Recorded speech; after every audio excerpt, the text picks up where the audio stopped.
I was unconvinced about home birth because, I was just worried. It was one of those, what if something goes wrong? You have to go to the hospital. How are babies born? Ask the doctor, the Jewish New York thing, the doctor, it's like he's elevated to the level of priesthood. It seemed crazy to not consider doing it at home. However, we weren't sure, so we looked at birthing centers. It wasn't just like a knee-jerk, we're gonna do a home birth. And I felt nervous. My mom and my dad were definitely nervous about it.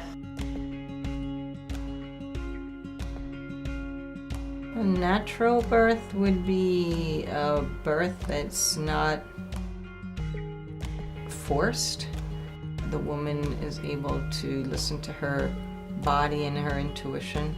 It's also not using medications to dull the senses, but to actually get into what is happening and breathing with it.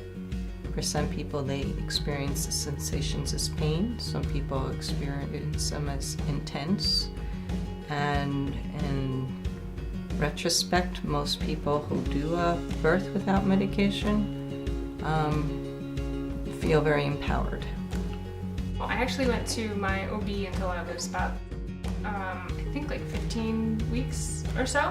And then I saw the business of being born, and my husband's best friend's wife was a doula, or is a doula, and she told me about a home birth, and it was something I'd never heard of before, so I started doing some research. It was so nice to be at home. I couldn't imagine. I mean, I've supported women in the hospital, and I've been there, and they do their best, but for me, I've spent enough time in the hospital in my life. I've had my own back surgeries, my mother's had stuff. It's like, you go to the hospital when there's something wrong. And, if there's not something wrong, why are you in the hospital? First of all, I just felt like they were full with fear. It was like, I would go in there like so excited to hear the baby's heartbeat, everything, and it just felt like it was like tests, fear, 10 minutes, and it just was awful. I think that a lot of my concern was induced by others. It wasn't I'm healthy, I'm active, I eat great, I everything. So I'm like, why would I have any problems? Why would I have complications? But other people were the ones that were like, oh, aren't you nervous? You're over 40, in the facility I was at, they were calling me, they said it was a geriatric pregnancy. So I was like, it was crazy. I toured a hospital, and they told me that once I was in a certain stage that I wouldn't be able to leave that hallway, that wing of the hospital. And I said, no way. There's no way I'm gonna be in labor and not be able to go outside. I need to breathe fresh air, just even if it's in a parking lot or something. You gotta let me go outside. And they said, well, you won't be able to. And I couldn't imagine that.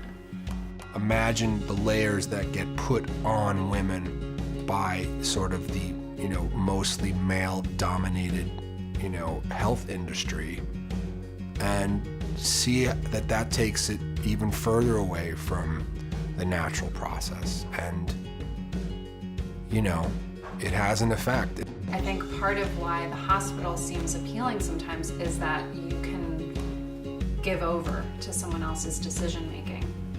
And I think in today, a lot of decisions are out of our hands, and I think to some extent it's easier. Well, I think it's important that a woman has a choice. I think some people don't want to feel pain or a sensation that's intense, and that's their choice, and they should have that choice.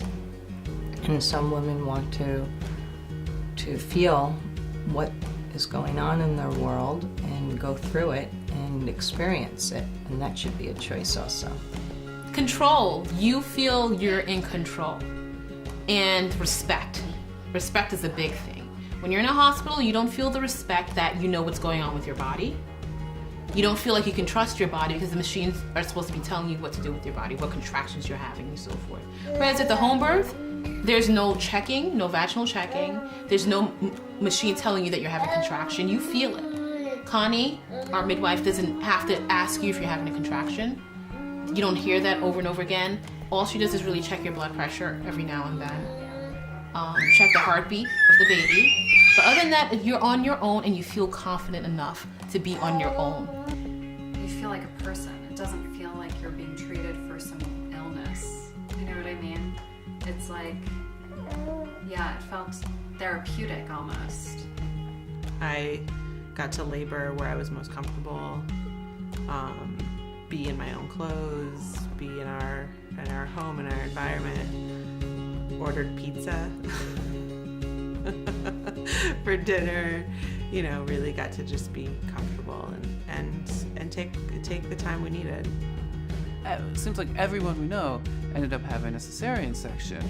And in some cases it was because of some sort of complication, but another one we're looking at is like, it's a scheduling thing. They wanted to, you know, they have doctors here, everybody's waiting, this baby's taking a long time, and no, we're just gonna do it. And the thing is, we know that given what happened with our daughter's birth, it taking so long, if we had been in a hospital, it would have been a C-section after 20 hours or whatever. They wouldn't have let it happen the way that it happened, which, you know, and from our point of view, that's the way it was supposed to happen. And it is an art. It is a form of listening to women and really listening to what they want, giving them information, and educating them about choices they have. Not just saying you're here to take this test or to do that, and here's a script, go get an ultrasound, but explaining why we're doing this and giving them choices.